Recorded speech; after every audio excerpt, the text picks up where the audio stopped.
नांदुरा शहरातील वार्ड क्रमांक 2च्या अगदी शेजारी असलेल्या नागलकर लेआउट परिसरात अनेक वर्षांपासून घाणीचं आणि सांडपाण्याचं साम्राज्य निर्माण झालंय।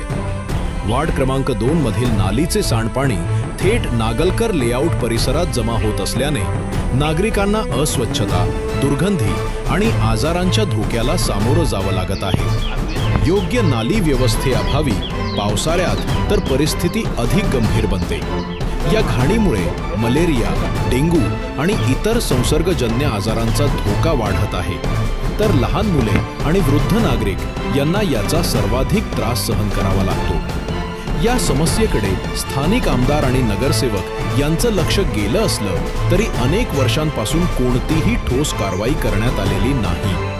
काही लोकप्रतिनिधींनी पुढाकार घेऊन प्रयत्न केले, परंतु नगर परिषद प्रशासनाने विविध कारणे सांगत दिशाभूल केली आणि हे काम आजतागायत प्रलंबितच आहे।